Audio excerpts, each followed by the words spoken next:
रमण हरि बोल, जय राधा रमण हरि बोल, जय राधा रमण हरि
तेरी चौखट पे आना मेरा काम है, तेरी चौखट पे मेरी बिगड़ी बनाना तेरा काम है, मेरी बिगड़ी गाइए ओ मेरी बिगड़ी बनाना तेरा काम है, मेरी बिगड़ी जय जय राधा राधा राधा राधा राधा राधा, जय जय राधा रमण हरि बोल, जय जय राधा रमण हरि बोल, जय राधा रमण हरि बोल, जय राधा रमण हरि बोल, जय राधा रमण हरि बोल, जय राधा रमण हरि बोल, जय राधा रमण जय राधा रमण जय राधा रमण जय राधा रमण जय राधा रमण हरि बोल, जय राधा रमण हरि बोल, जय राधा रमण हरि बोल, जय राधा रमण हरि बोल, जय राधा रमण हरि बोल, जय राधा रमण हरि बोल। प्रेम सोले गोविंद भगवान की जय हो, भक्तवत्सल भगवान की जय हो। कल पंचम दिवस की रात्रि कालीन वेला में हम सभी बड़ी रस भरी कथा श्रवण कर रहे थे। आज तो सभी को याद होगी कथा कहाँ पे चल रही थी। वैसे तो कस्बा में चल रही है, लेकिन कल जो है सभी ने, किसी ने टाफी लूटी, किसी ने बिस्कुट, किसी ने सेब, संतरा, केला, पता नहीं क्या क्या लूट मचाई हैं। तो आज सबको याद होगा कथा कहाँ तक पहुँच गई थी। प्यारे प्रभु लीला पुरुषोत्तम का जन्मोत्सव हम सभी लोगों ने कल बड़ी धूमधाम से मनाया। तो आइए उसी से अग्रिम कथा में प्रवेश करेंगे। उससे पूर्व 2 बार भगवान का नाम कि लगन तुमसे लगा बैठे, लगन हरि से लगा बैठे, जो होगा देखा जाएगा, लगन हरि से।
छुप छुप याद करते थे कभी दुनिया।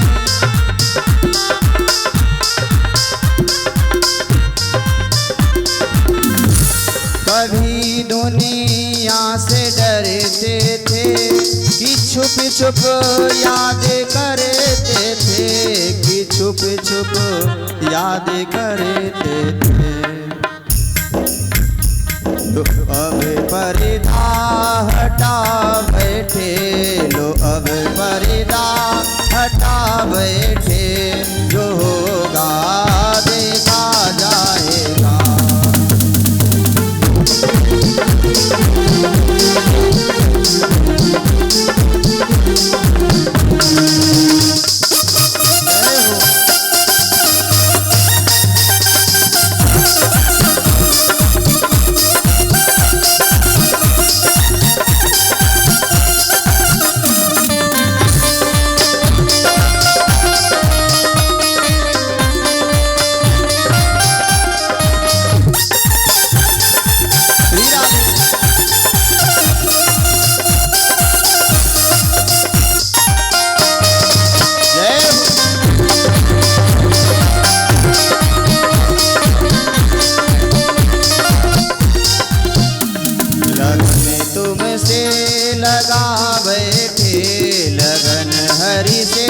लगा बैठे, जो होगा देखा जाएगा।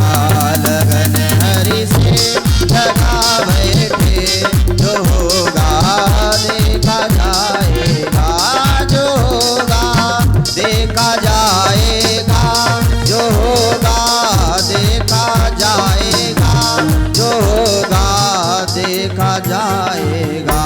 तुम्हें अपना, तुम्हें अपना, तुम्हें अपना बना बैठे, जो होगा देखा जाएगा।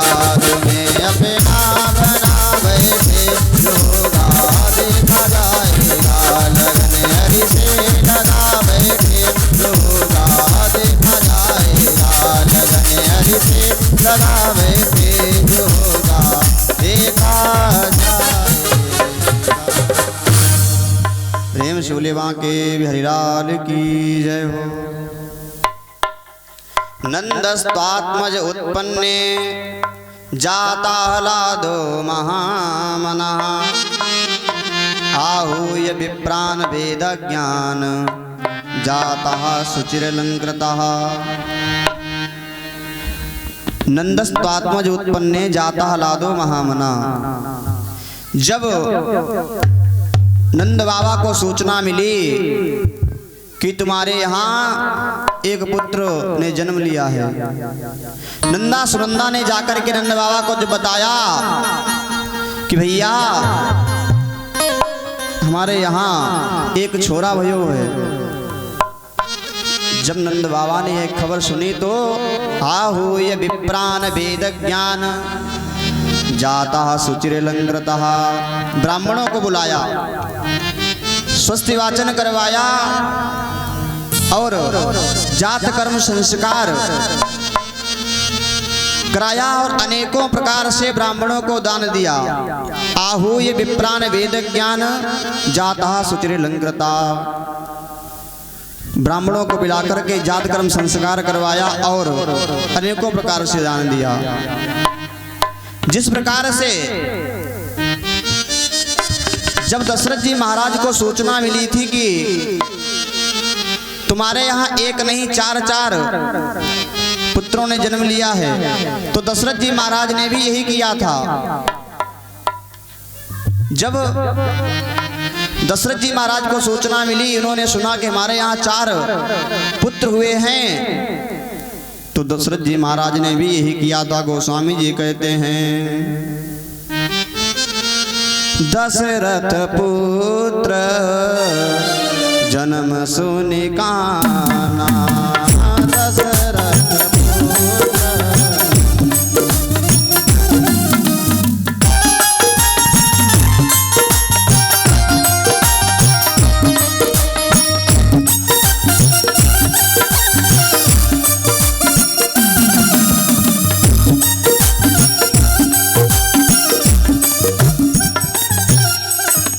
दशरथ पुत्र जन्म सुनि काना, दशरथ पुत्र जन्म सुनि काना, मानव ब्रह्मानंद समाना, मानव ब्रह्मानंद समाना।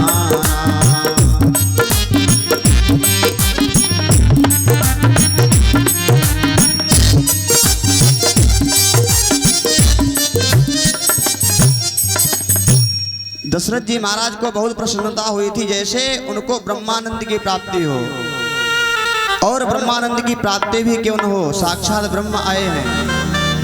तो दशरथ जी महाराज ने क्या किया था कि सर्वस दान दीन सब काहू, सर्वस दान दीन सब काहू, जे पावा राखा नहीं पाहू।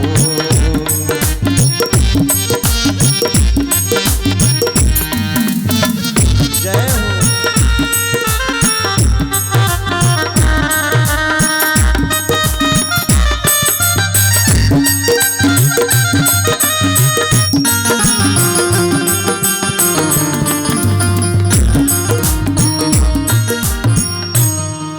सर्वस दान दीन सब काहू, जे पावा राखा नहीं ताहू। दशरथ जी महाराज ने आज दोनों हाथों से दान लुटाया, लेकिन जे पावा राखा नहीं ताहू, जिसको दान दिया उसने भी अपने पास नहीं रखा, फिर कहाँ गया? उसने भी उसमें जो अपने पास था वह मिलाकर के दूसरे व्यक्तियों को दान कर दिया, क्योंकि समस्त प्रजा को आज खुशी हुई थी कि महाराज दशरथ के यहाँ 4 पुत्र हुए हैं, तो ये लोग भी अपने पास से कुछ न कुछ मिलाकर के दान कर देते थे। आज उसी प्रकार से नंद बाबा दान दे रहे हैं, बधाई बांट रहे हैं, और दान तो प्रत्येक व्यक्ति को करना चाहिए। शास्त्रों ने ऐसा कहा है कि दान अपने सामर्थ्य के अनुसार प्रत्येक व्यक्ति को करना चाहिए, क्योंकि अगर हम दान नहीं करेंगे तो उससे पता है क्या होगा। व्यास जी ने लिखा है, अदत्त दानाद भवे दरिद्रो, दरिद्र प्रभावात प्रकरोति पापम। हम दान नहीं करेंगे तो उसके प्रभाव से हमको जब पुनः जन्म मिलेगा तो किसी गरीब के यहाँ भेज दिए जाएंगे। अदत्त दानाद भवे दरिद्रो, और दरिद्र प्रभावात प्रकरोति पापम। जब हम किसी गरीब परिवार में आएंगे तो क्या होगा, उस गरीबी के प्रभाव से हम कुछ न कुछ पाप करेंगे। मेरे मन में ऐसा विचार आएगा कि हम कितनी जल्दी धनवान हो जाएं, कितनी जल्दी हम पैसे वाले बन जाएं, मकान कोठी बंगला गाड़ी हमारे पास हो, तो हमारे मन में जो है ये विचार आएगा और पैसा वाला बनने के चक्कर में हम पाप करेंगे। कोई 2 नंबर का धंधा ढूंढ लेंगे, सोचेंगे भाई की जमीन ही हड़प लें, दूसरे की जमीन पे ही कब्जा कर लें। तो व्यास जी ने लिखा है, दरिद्र प्रभावात प्रकरोति पापम। उस दरिद्रता के प्रभाव से हम पाप करेंगे, और उस पाप के प्रभाव से पता है क्या होगा, पाप प्रभावात नरकम प्रयान्ति। उस पाप के प्रभाव से हमको नरक में जाना पड़ेगा। पाप प्रभावात नरकम प्रयान्ति। उस पाप के प्रभाव से हम नरक में डाल दिए जाएंगे, और जब तक हमारा वह पाप रहेगा नरक में पड़े रहेंगे, और जब वह पाप खत्म होगा तो पता क्या होगा, पुनर्दनिद्रः पुनरेव पापी। फिर से हमको दरिद्र योनि में ही डाल दिया जाएगा, और फिर से हम पाप करेंगे तो फिर गरीब होंगे, फिर नरक में जाएंगे, फिर गरीब होंगे और फिर नरक में जाएंगे। इसलिए व्यास जी कहते हैं अपनी सामर्थ्य के अनुसार व्यक्ति को दान करना चाहिए। तो किसी ने कहा कि आपने ये बात तो बता दी, जो दान नहीं करेगा वह दरिद्र योनि में आएगा और दरिद्रता के प्रभाव से पाप करेगा तो नरक में जाएगा। जो दान करेगा उसको क्या फल मिलेगा? तो व्यास जी कह रहे हैं सतपात्र दानाश भवे धनाढ्यो धनात् प्रभावात् प्रकरोति पुण्यम।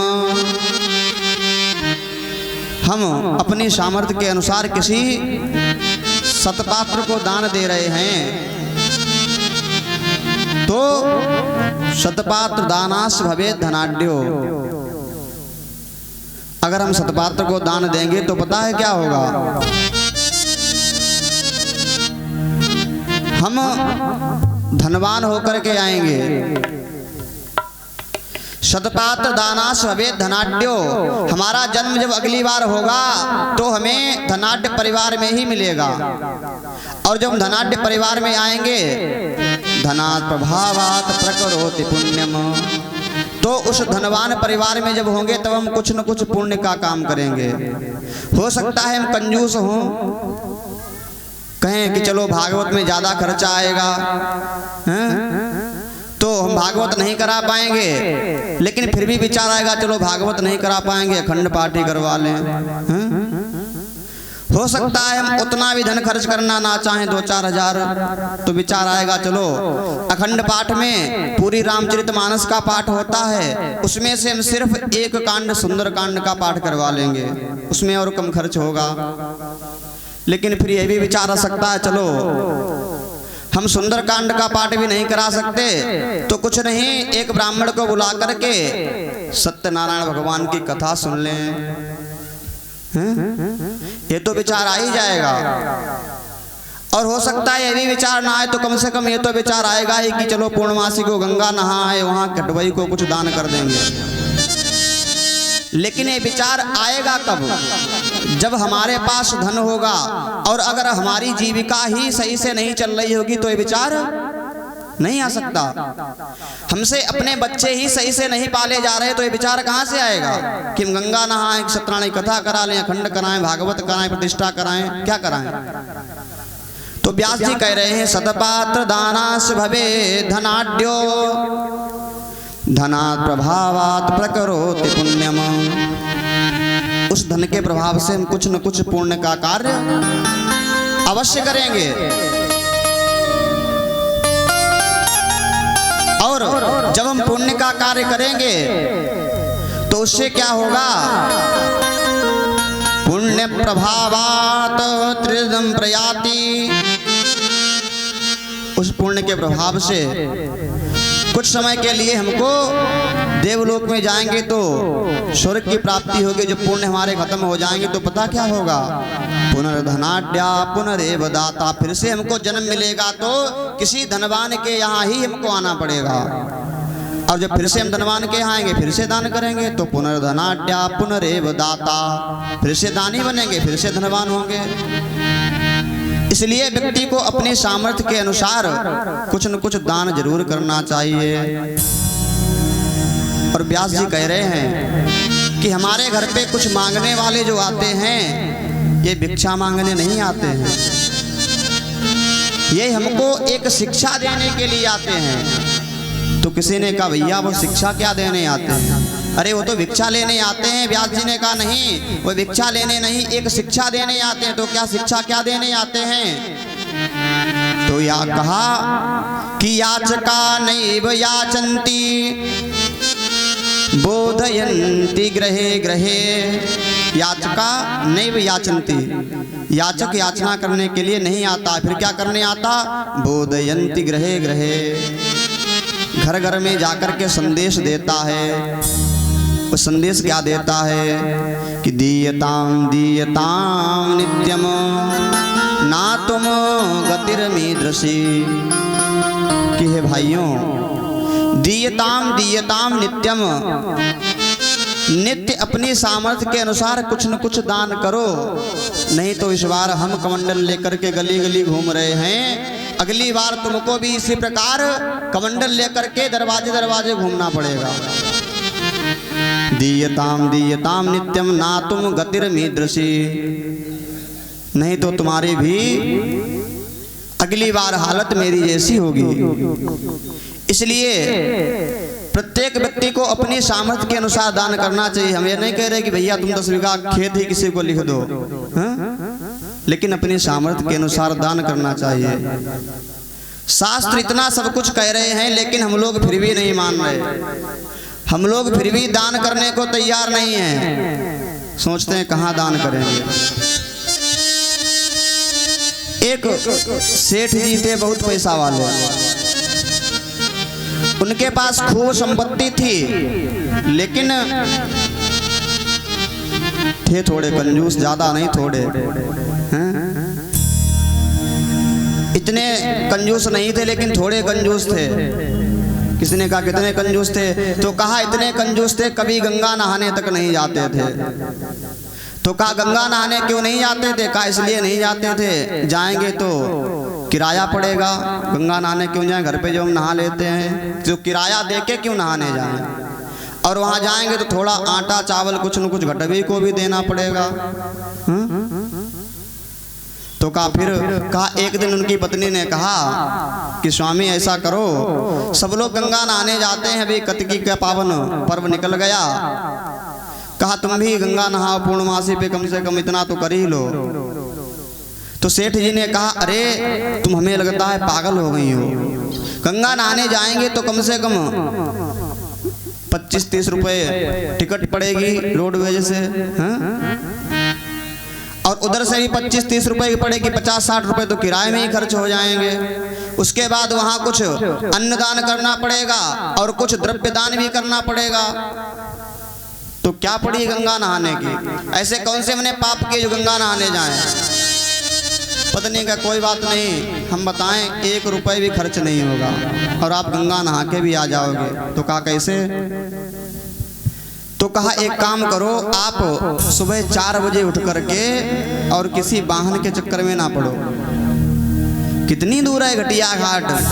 14-15 किलोमीटर। पैदल चले जाओ सवेरे ठंडे ठंडे, और हम घर पे कुछ बना के तुम्हारे झोले में डाल देंगे, नहा के वहां कुछ खा लेना। तो सेठ ने कहा लेकिन वहां कुछ देना भी तो पड़ेगा। तो पत्नी बोली देना भी नहीं पड़ेगा। कहा कैसे? कहा दुर्वासा आश्रम के बिल्कुल और पश्चिम साइड में निकल जाना, वहां कोई घटवई नहीं बैठता, आराम से वहां किनारे से पत्थर लगे रहते, उन्हीं पत्थरों पे कपड़ा रखना, आराम से नहा के कपड़े पहनना, चले आना खा पी के। सेठ जी ने कहा दिमाग तो सही लगाया तुमने, कुछ खर्च भी नहीं होगा और गंगा भी नहा आएंगे हम। सेठ जी ने कहा तो ऐसा करो, पूर्णमासी कौन देखे, हम कल ही जाएं, फिर गंगा नहाएं जाके। सेठ जी सवेरे तैयार हो गए गंगा नहाने के लिए, और गंगा नहाने के जैसा पत्नी ने बताया पैदल ही सुबह निकल गए, और बिल्कुल दुर्वासा आश्रम के उस तरफ जहाँ कोई घटवई नहीं था, जहाँ कोई ब्राह्मण नहीं था, कपड़े उतारे और नहाने के लिए जैसे ही गंगा जी में डुबकी लगाई, वैसे ही भगवान ने एक ब्राह्मण का रूप धारण करके पीला धोती कुर्ता पहन के पीला चंदन लगा करके बाहर खड़े हो गए और कहा नारायण नारायण। अरे बेटा तुम्हारे पिताजी बाबा परबाबा सब लोग यहाँ आते रहे, तुम अब की बहुत दिन से नहीं आए, कहाँ रहे? अरे सेठ जी ने कहा यहाँ तो कोई ब्राह्मण नहीं था, ये कहाँ से आ गए? सेठ जी कहने लगे अरे ब्राह्मण देव क्या बताएं, बहुत काम रहता है, अकेले हैं सो नहीं आ पाते हैं। ब्राह्मण देव ने कहा कोई बात नहीं, अब आपने गंगा स्नान तो कर ही ली है, तो ऐसा करो कुछ संकल्प कर लो। सेठ जी ने कहा संकल्प क्या कर ले, हम तो कुछ लाए ही नहीं हैं, पैदल आए हैं, पैदल जाएंगे तो कुछ लेकर भी नहीं आए, और जिस पर्स में रुपए रखे थे वो तो घर पर ही छूट गई। अच्छा भगवान भी बहुत, उनने कहा कोई बात नहीं, ऐसा कहो तुम मानसिक संकल्प कर लो, अगली बार आना तब दे देना आकर के। सेठ जी ने कहा नहीं मान रहे हो तो कर लो भैया संकल्प। अब सेठ जी ने सोचा कोई बात नहीं, इस बार आए हैं, अगली बार हम आएंगे ही नहीं तो कहां से देना पड़ेगा। तो सेठ जी ने कहा, गंगा जल हाथ पे लिया और कहा 10 आने का संकल्प आप मानसिक कर दो। भगवान ने 10 आने का संकल्प कर दिया। इधर सेठ जी गंगा नहा करके घर पे आ गए और पत्नी से पूरी बात बताई। पत्नी ने कहा कोई बात नहीं, कौन सा वो घर पे थोड़ी आ जाएंगे, अब मत जाना। और क्या, थोड़ा समय बीता, 1-2 महीने का, और कुछ समय बाद वही ब्राह्मण देव उन सेठ जी के घर पे आ गए। दरवाजे पे आवाज लगाई, सीताराम। पत्नी निकल के आई बाहर। पत्नी निकल के आई तो उन ब्राह्मण देव ने कहा भैया सेठ जी क्या घर पे हैं? पत्नी ने कहा नहीं सेठ जी तो हमें लगता है नहीं, अलाओ देख लें, हो सकता कहीं हो। गई अंदर, पूछा अपने पति से, कहा एक कोई बाबा से हैं, पीले कपड़े पहने, पीला चंदन लगाए, और पूछ रहे सेठ जी हैं घर पे। तो सेठ जी ने कहा नहीं नहीं मना कर दो, सेठ जी घर पे नहीं है, कहना पता नहीं कहाँ गए। सेठानी आई बाहर, मना कर दिया नहीं पतिदेव घर पे नहीं है, बताओ कैसे आए। तो ब्राह्मण देव ने कहा अरे कुछ नहीं, बस 10 आने का संकल्प कराए थे गंगा जी पे, वो पहुंच नहीं पाए तो हमने सोचा लाओ अपनी यजमान की खबर तो ले लें, कहीं ऐसा तो नहीं कुछ बीमार हो गए हो या कोई और समस्या बन गई हो। घर पे नहीं है तो बड़ी वैसी बात है, तब तक हम यहीं कुछ डाल दो आसन में ही बैठते हैं, जो हमारे यजमान घर पे आ जाएंगे तब हम चले जाएंगे। पत्नी अंदर गई, सेठ जी से कहा वो तो कह रही है दरवाजे पे आसन डाल दो, हम यहीं बैठेंगे, जो हमारे यजमान आ जाएंगे तब घर जाएंगे। अरे सेठ जी ने कहा जाओ उनसे कह दो, वो तो घर पर ही थे लेकिन हमें पता नहीं चला, उनको तो बहुत तेज बुखार है, 2 रजाई ओढ़े लेटे हैं। पत्नी बाहर गई और कहा अरे हमको पता नहीं था, वो तो 2-2 रजाई ओढ़े लेटे हैं, बहुत तेज बुखार है। अरे पंडित जी ने कहा बताओ हमारे यजमान को बुखार इतनी तेज, अभी हम डॉक्टर को बुला रहे हैं। पंडित जी वह डॉक्टर को बुलाने के लिए ऐसे ही भागे। सेठानी फिर से अंदर गई, पतिदेव से कहा वो तो डॉक्टर को बुलाने जा रहे, डॉक्टर आया तो कम से कम 50 रुपए तो पहले फीस ही ले लेगा, जितने का ढोल नहीं उतने का मजीरा फूटेगा। तो सेठ जी ने कहा हमको प्राणायाम क्रिया आती है, हम श्वास रोके हैं, और तुम जाओ पंडित जी से कह दो। सेठ जी चले गए छोड़ कर। सेठानी गई और सेठानी उनसे आगे, सेठानी रोती हुई गई और कहने लगी पंडित जी क्या बताएं, सेठ जी तो चले गए। अरे पंडित जी ने कहा बताओ हमारा यजमान चला गया, अभी लोग पूरे मोहल्ले में खबर, तुम कहाँ जाओगी, हम ही लगा देते हैं। अब पंडित जी ने पूरे मोहल्ले में सूचना पहुंचा दी, सेठ जी खत्म हो गए। पूरा मोहल्ला इकट्ठा हो गया, सभी व्यवस्थाएं हो गई, सेठ जी की घटिया घाट जाने की तैयारी हो गई, लेकिन श्वास रोके पड़े हैं। अब सेठानी रोए नहीं, सेठ जी खत्म नहीं हुए हैं, ये बहाना किए पड़े हैं, प्राणायाम क्रिया के द्वारा श्वास रोके हैं। अब पंडित जी कहे नहीं ये तो इनका मोह बोल रहा है, इनको पति से बहुत प्रेम था, सेठ जी तो चले गए तो मोह में कह रही हैं जिंदा हैं, जिंदा नहीं है वो तो मर गए। अब भैया मोहल्ला वाला कौन मानेगा बात बताओ, सभी लोग ऐसे ही कहते हैं। तैयारी हो गई, सेठ जी तो गंगा जी पर भी पहुंच गए, लकड़ी कंडा भी लग गए, सेठ जी ऊपर से लिटा भी दिए गए। तो पंडित जी ने कहा मोहल्ला वालों से अच्छा 1 मिनट रुको, ये हमारा यजमान है, तो इसके कान में हम एक मंत्र फूंकते हैं, हो सकता है उस मंत्र से ये जीवित हो जाए। तो लोगों ने कहा भैया देख लो मंत्र फूंक के भी, और क्या। तो पंडित जी वही भगवान सेठ के कान के पास मुख लगाया और कहा आया हूँ वैकुंठ से तुम सन नाता जोड़, मांग ले ओ वरदान कछु। जैसे ही भगवान ने कहा आया हूं वैकुंठ से तुमसन नाता जोड़, मांग ले वरदान कछु, सेठ जी ने आंखें खोली तो देखा वही सामने ब्राह्मण खड़ा है। तुरंत फिर से आंखें बंद कर ली। तो भगवान ने फिर से कान में कहा, आया हूँ वैकुंठ से तुम सन नाता जोड़, मांग ले वरदान कछु। तो सेठ जी ने आंख बंद किए हुए ही कहा, दहिला दीजिए छोड़। अगर वरदान देना है तो और कुछ नहीं, केवल दसाने का हमने संकल्प किया है वही छोड़ दो। भगवान ने कहा, ठीक है भैया, हम दसाने नहीं लेंगे। सेठ जी तुरंत आंख खोल करके बैठ गए, खड़े हो गए, मुल्ला वाले लेकर के चले आए भैया। तो ऐसे ऐसे कंजूस पड़े हैं मरने को तैयार, लेकिन दसाने नहीं देंगे। लेकिन व्यास जी कहते हैं कि प्रत्येक व्यक्ति को अपने सामर्थ्य के अनुसार दान करना चाहिए। आज नंद बाबा दोनों हाथों से जो है दान लुटा रहे हैं। धीरे धीरे समय हुआ, प्यारे प्रभु इधर बड़े हो रहे हैं, इधर नंद बाबा को ध्यान आया कि हमने कंस का वार्षिक कर नहीं पहुंचाया है, तो हमको वार्षिक कर देना है। तो समस्त गोपों से कहा कि तब तक तुम हमारे लाला की इधर रक्षा करना, इधर देखना, मैं कंस का वार्षिक कर दे आऊं जाके। गोपान गोकुल रक्षायाम निरूप्य मथुराम गतः, नंदा कंसस्य वार्षिक्यम करम दातुम कुरुद्वः। नंद जी आज मथुरा में कंस का वार्षिक कर देने के लिए जा रहे हैं और सभी गोपों से कह दिया तब तक तुम इधर सुरक्षा करना, कोई यहाँ आपत्ति ना आ जाए, कोई संकट ना आ जाए।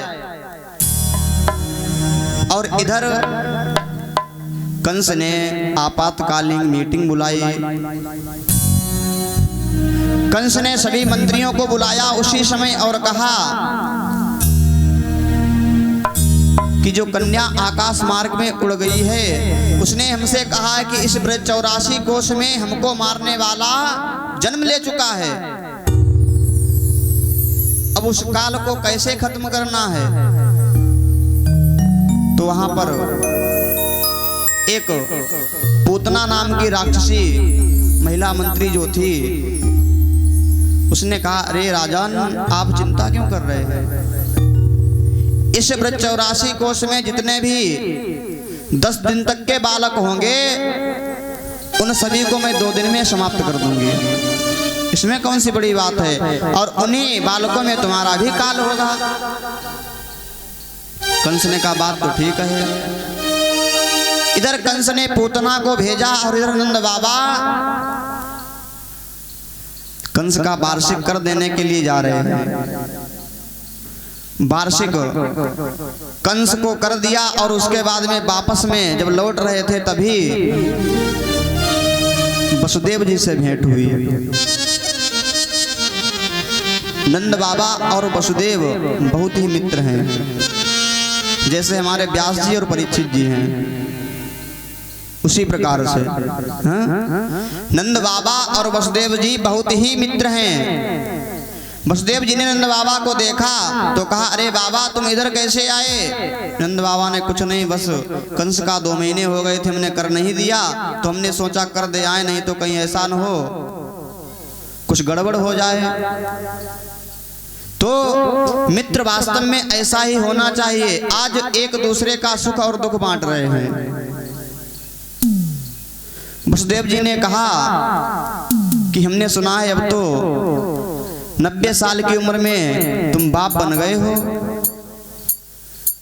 नंद बाबा ने कहा, तुमने तो ठीक सुना है, लेकिन हमको बहुत दुख होता है जब हमको ये पता चला है कि तुम्हारे 6 गर्भ जो है कंस ने 6 बालकों को मार दिया, 7वां गर्भ खंडित हो गया और 8वीं बार कन्या थी, उसको भी कंस ने नहीं छोड़ा। वसुदेव जी ने कहा, कोई बात नहीं, आप दुखी मत हो, हम समझेंगे जो आपके यहाँ पुत्र हुआ है वह मेरा ही है तो वसुदेव जी का ही, लेकिन बता नहीं रहे मेरा है, लेकिन कह रहे हम समझेंगे। तो गोस्वामी जी ने भी कहा है कि जेन मित्र दुख होई दुखारी,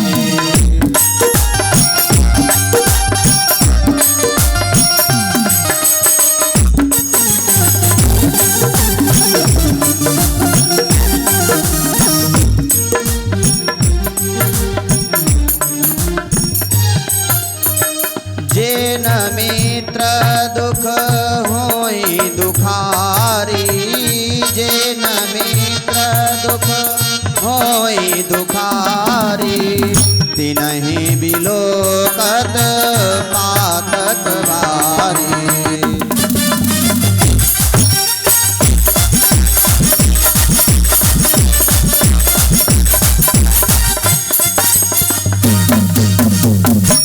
जेन मित्र दुख होई दुखारी, तिनहि बिलोकत पातक भारी।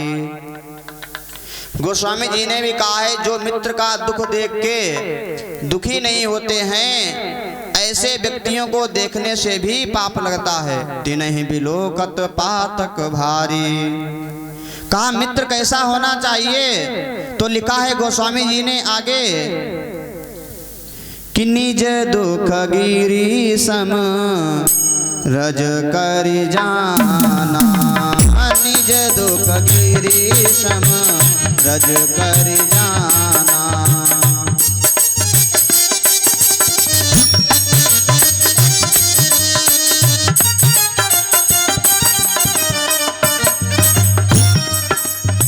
निज दुख गिरी सम रज करि जाना, निज दुख गिरी सम रज करि जाना। मित्र का दुख रज मेरो समाना।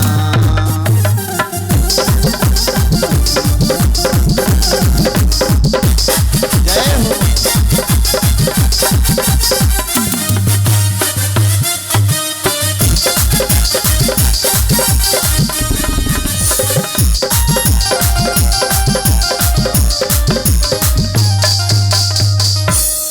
निज दुख गिरिशम रज करि जाना, मित्र का दुख रज मेरु समाना। कहा अपने ऊपर अगर कोई संकट आए तो उस संकट को निज दुख गिरिशम रज करि जाना। अगर पर्वत के समान भी दुख हो तो उसको मिट्टी के कण के बराबर समझना चाहिए। निज दुख गिरिशम रज करि जाना। अपने ऊपर अगर कोई संकट है, पहाड़ के बराबर इतना भारी संकट हो, लेकिन फिर भी कहो कुछ नहीं, बस अभी